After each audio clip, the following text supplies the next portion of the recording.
Thank you sir. મેં બસ phone કર્યો અને તમે મને અહીંયા સુધી મળવા આવી ગયા. ખબર નહીં, પણ આજકાલ મને ઘરમાં ગમતું જ નથી. જેવી ઘરમાં જાઉં કે થાય કે બસ આમ ભાગી છૂટું. એટલું બધું ટેન્શન ચાલે છે ઘરમાં કે ક્યારેક ક્યારેક તો મને ગભરામણ થવા લાગે. અને કહું પણ કોને, બધા પોતપોતાની રીતે મૂંઝાયેલા છે. બટ થેન્ક ગોડ કે તમે મારી સાથે છો. અને તમે મને જે એનર્જી ડ્રિંક પીવાની સાચી સલાહ આપી સર, મેં જેવું એનર્જી ડ્રિંક પીધું મારા માથાનો દુખાવો ફટ કરીને ગાયબ. અરે એ જ તો ખૂબી છે આ ડ્રિંકની. હું તો રોજ રાતે સૂતા પહેલા પીઉં છું અને સપનામાં અમેરિકા ને ઇન્ડોનેશિયા ફરી આવું છું. અને લે, મારા તરફથી આજ રાતની તારી લંડનની ટિકિટ. ના સર, મને રોજ રોજ આ એનર્જી ડ્રિંક તમારી પાસેથી લેવું યોગ્ય નથી લાગતું. અને પાછું બહુ મોંઘું પણ છે ને. અરે ફ્રેન્ડશિપમાં શું મોંઘું અને શું સસ્તું? અને આપણે કઈ અલગ થોડી છે. સર, તમે આ શું કરો છો? કેમ, આમાં ખોટું શું છે?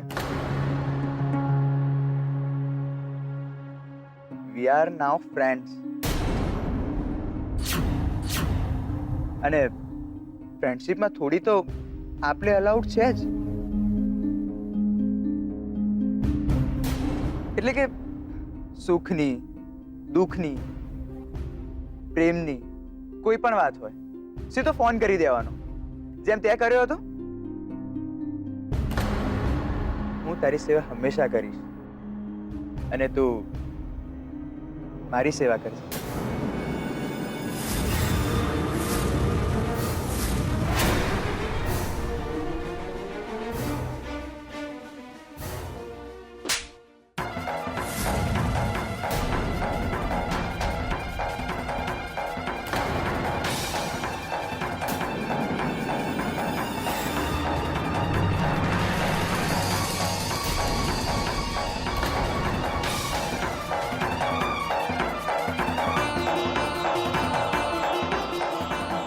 થઈ ગઈ આપલે.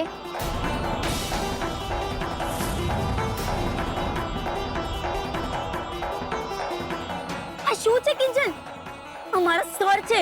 સર તો પછી તારા સરને કે સરની મર્યાદા મારે.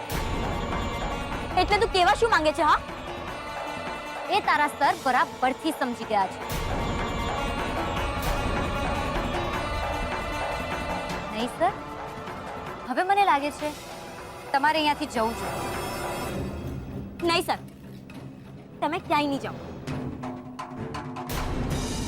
અને કિંજલ, અક્ષય સર અહીંયા પોતાની મરજીથી નથી આવ્યા. મેં એમને અહીંયા બોલાવ્યા છે. અને અહીંયા એવું કઈ નહોતું થયું જેના કારણે તું અક્ષય સર નામ લાફો મારે. એમ સ્ટુપિડ, જો અહીંયા એવું કંઈ ન થઈ રહ્યું હોત ને તો તારા અક્ષય સર જે તું 1 મિનિટ મોડી પહોંચે અને તને 50 રાઉન્ડ મારવાનું કહી દે છે, એ આમ ચૂપચાપ ઊભા ના હોત. કહી દીધું હોત કે આવતીકાલથી તને નહીં શીખવે. તું પણ એટલી કઈ નાની ટીકલી નથી કે હું શું કહેવા માંગુ છું એ તને ના સમજાય. મને બધું જ સમજાય છે કિંજલ, અને એટલે જ તને કહી રહી છું. અક્ષય સરને તારે સોરી કહેવું પડશે.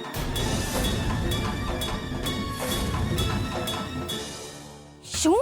હા, બોલ સોરી. વિજલ, શાંતિ રાખ. મને સોરી વોરી સાંભળવામાં કોઈ જ રસ નથી. મને લાગે છે કે આ મિસઅન્ડરસ્ટેન્ડિંગના કારણે જ થઈ રહ્યું છે. આપણે આ વાતને અહીંયા જ ફૂલ સ્ટોપ પર મૂકી દઈએ. ના સર,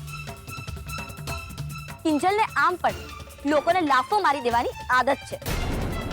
ખબર છે ને કિંજલ, તારા આ જ એટીટ્યુડના કારણે ઉત્કર્ષ તારો દુશ્મન બની ગયો છે. અને એટલે જ હું કહી રહી છું, આજે તારે સોરી પણ કહેવું પડશે અને હાથ પણ જોડવા પડશે.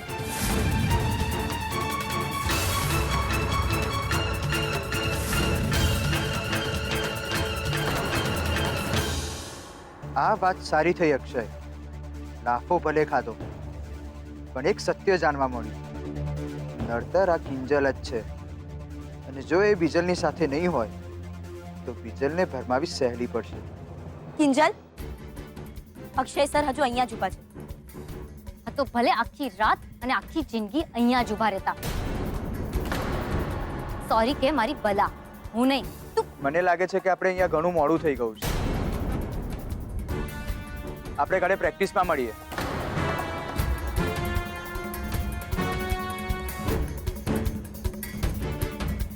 કરી લીધી પોતાની મનમાની.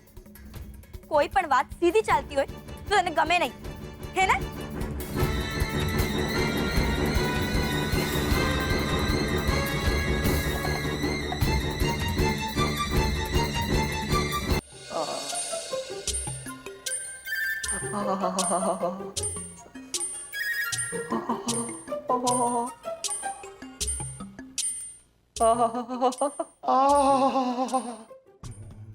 સખત પડી લાગે છે નહીં? અલા રાહુલિયા, એમ તો કે આ ઉત્કર્ષે કઈ વાત ઉપર આમ સટાક દઈને તોડી દીધી તને? હે અરે પપ્પા, વાત નહીં પૂછો. મેં ઉત્કર્ષને ખાલી એટલું કીધું ને કે કાલથી હું અડધી દુકાનમાં બેસવાનો છું, તો ભડકી ગયો મારા કે કોને પૂછીને તું ત્યાં બેસવાનો છે. હા, અને જેવી મેં સેજલની બદનામીની વાત કરી ને તો થાળ જઈને મને લાફો મારી દીધો. થાળ દઈને? ગડબડ છે રાહુલિયા. મને એવું લાગે છે આમાં કઈ ગડબડ છે. હે, મને એમ કે હા, આ ઉત્કર્ષે તને જે લાફો માર્યો એ સેજલની વાત ઉપર માર્યો કે પછી કિંજલની વાત ઉપર તને લાફો માર્યો? પપ્પા, હવે એ તો એને જ ખબર. જ્યારથી માસુક અંકલ દુબઈ ગયા છે ને એ હવામાં ઉડવા લાગ્યો છે. એમ તો એને જમીન ઉપર લાવો બેટા, કે પછી એ પણ આ બાપરે શીખવાડવાનું તને?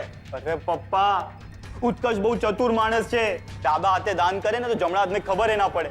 એમ તો આપણે કઈ ઓછા ચતુર છીએ? હા, અરે ડોબા, વિચાર, આમાં બીજી શું વાત હોઈ શકે? રાહુલિયા, ત્યાં કેવું તો નથી ત્યાં રાંઝાના મનમાં આ હીર માટે પાછો પ્રેમ જાગી આવ્યો હોય? જાગ્યો હશે પપ્પા. આ માસુક અંકલ આવે ને એટલે હું ઉત્કર્ષની ફરિયાદ કરીશ. ને લાફો માર્યો ને, લાફો કોને કહેવાય એ હું એને બતાવીશ.